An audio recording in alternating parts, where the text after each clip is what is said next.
Assalamualaikum warahmatullahi wabarakatuh. Perkenalkan, nama saya Ayu Fauzun Faiza. Di sini saya akan menjelaskan mengenai pengolahan hasil tes dan non-tes.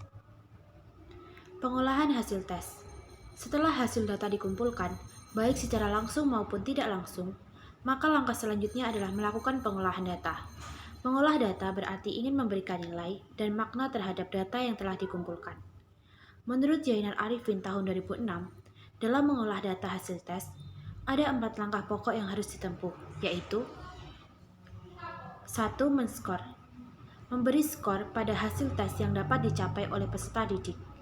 Untuk memperoleh skor mentah, diperlukan 3 jenis alat bantu, yaitu kunci jawaban, kunci scoring, dan pedoman konversi. Yang kedua, mengubah skor mentah menjadi skor standar sesuai norma tertentu. Yang ketiga, mengkonversikan skor standar ke dalam nilai, baik berupa huruf atau angka.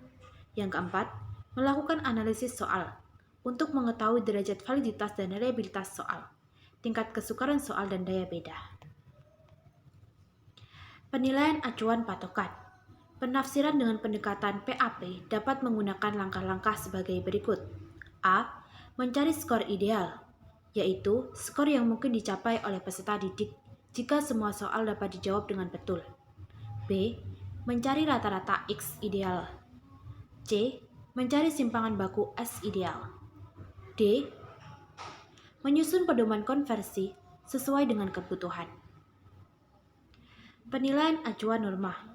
Langkah-langkah pengolahan data dengan pendekatan penilaian acuan norma atau PAN adalah sebagai berikut. A. Mencari skor mentah setiap peserta didik. B.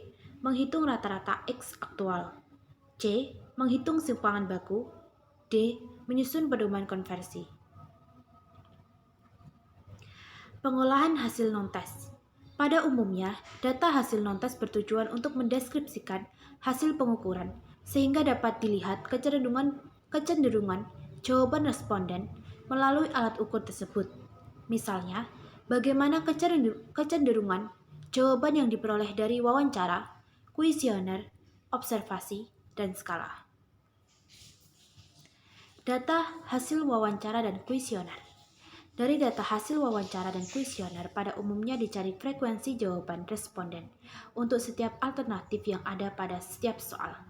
Frekuensi yang paling tinggi ditafsirkan sebagai kecenderungan jawaban alat ukur tersebut.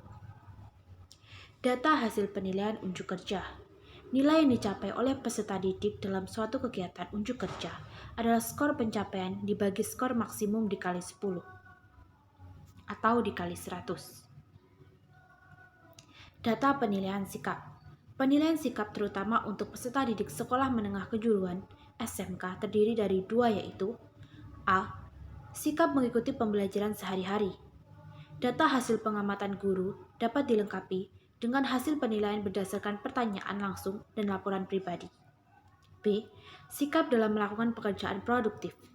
Bobot untuk masing-masing sikap berbeda atau tidak selalu sama, disesuaikan dengan kepentingan kompetensi. Kemudian, dari beberapa sikap kinerja siswa yang harus dicermati atau diamati, dinilai dengan memberikan rentangan nilai 1-5. Data hasil penilaian proyek.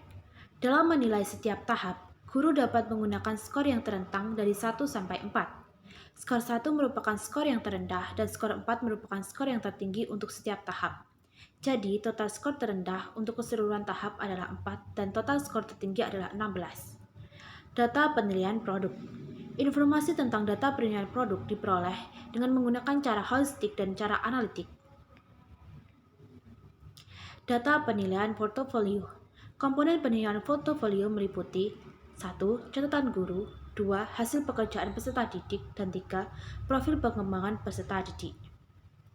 Berdasarkan ketiga komponen penilaian tersebut, guru menilai peserta didik dengan menggunakan acuan patokan kriteria, serta perskoran dilakukan berdasarkan kegiatan unjuk kerja dengan rambu-rambu atau kriteria penskoran portofolio yang telah ditetapkan. Data hasil penilaian diri. Guru melakukan pendampingan pada awal penilaian karena adanya faktor subjektivitas yang disebabkan oleh peserta didik terdorong untuk mendapatkan nilai yang baik. Oleh karena itu, perlu ada uji coba terlebih dahulu sampai benar-benar peserta didik tidak melakukan kesalahan, berbuat jujur dan objektif. Demikianlah yang dapat saya sampaikan mengenai penilaian tes dan non-tes.